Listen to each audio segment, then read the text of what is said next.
next question for you, Sameer ji, is ki, as you have traveled in different countries, as you told us before, ki, like you're working in US and many other countries you have visited.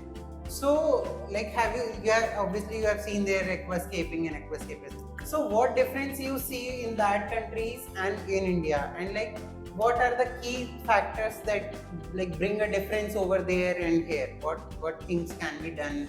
What is better there or what is better here? Something like this. So that's a good question. ज़्यादा कोई difference नहीं, ये भी planted tank है, वो भी planted tank है। एक चीज का डिफरेंस, अब पूछो क्या? इंडिया में लोग जुगाड़ करने में बिजी रहते हैं, और वहां पर अगर लोग इफ देयर इज अ, अपन कुछ भी चीज बनाते हैं या खरीदते हैं तो उसका एक मैनुअल आता है, राइट? कि first step do this, second step do this, third is this. Those guys they do actually what is in this step. तो अगर एक प्लांटेड टैंक उनको बनाना है तो सिंपली भैया अगर आपको बोला है कि फ्लूइल का सॉइल यूज करना है वो करेंगे, आपको फर्टिलाइजर यूज करना है करेंगे, और एग्जैक्टली डोजिंग देंगे जो उस पे स्पेसिफिकेशंस में लिखी है, दे फॉलो इट. तो उनको जो रिजल्ट है वो तुरंत मिल जाता है. इंडिया में मैंने क्या देखा, हम तो रेत में उगा लेंगे, हम काली मिट्टी लाके उगा लेंगे, उगा लोगे, but then there will be many drawbacks, बहुत सारी चीजें रहती है, right? You know, Indian audience need to understand कि अगर मैं कुछ बोल रहा हूँ यहाँ पे तो मैं मेरे एक्सपीरियंस से बोल रहा हूँ. अगर YouTube पे अपन बाहर के लोगों का video, as you are saying, if you are watching it and they are doing in such a way, एक पर्टिकुलर वे में वो कर रहे हैं, तो there is a reason behind it, है ना? तो that's the biggest difference I सी.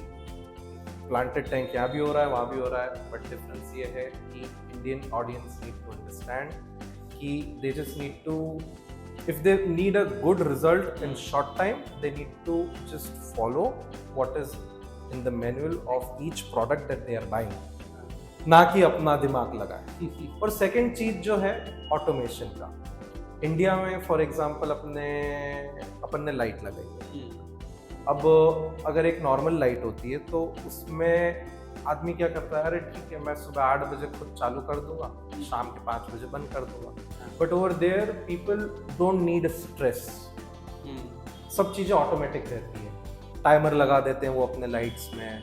अगर उनको CO2 भी ऑब्वियसली अपने को सुबह चालू करना रहता है और शाम को बंद करना रहता है, ठीक है? यहाँ पे तो मैं खुद आके बंद करता हूँ आज भी, क्योंकि मेरे को मेरे टाइमर्स पे और उस पर ज़्यादा भरोसा अभी तो नहीं हुआ, because there was a incidence way back. But anyhow, वहाँ पे लोग सारी चीज़ें ऑटोमेटिक करते हैं. तो उस चीज़ों से क्या होता है, उनकी लाइफ भी इजी हो जाती है, झंझट कम रहता है, राइट? और यहाँ पे everything we need to do manually. So basically मतलब आपका कहना है कि इंडियंस लाइक थोड़ा सा उन्हें जुगाड़ वाले एरा से बाहर आना पड़ेगा. Exactly, yes. जो ना फॉलो व्हाटएवर इज रिटन और like stated to them. Exactly. मतलब पहले जब मैं भी लाइक छोटा था, इनिशियल लेवल पे मुझे लाइक एक्वास्केपिंग के बारे में जब मैंने पता लगाया, यूट्यूब पे देखा, ऑब्वियसली मैंने भी बहुत जुगाड़ करा. रेती में उगाए प्लांट्स और बिना CO2 के I try to grow them. उगते हैं बट ऑब्वियसली जो रिजल्ट मुझे चाहिए था वो मुझे मिलता है.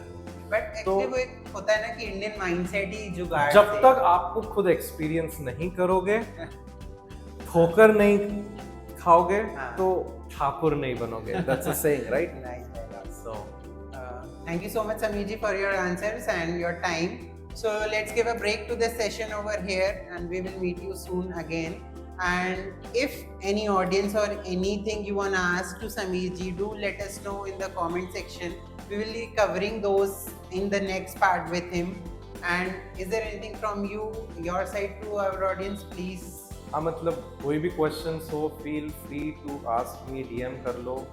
मैं उसका आंसर जितना फास्ट हो सके उतना करने की कोशिश करूँगा, because to be honest I am a bit busy at the moment. But फिर भी अगर बिगिनर से बिगिनर और एक्सपर्ट से एक्सपर्ट अगर कोई मुझसे पूछना चाहता है तो I am always available for you.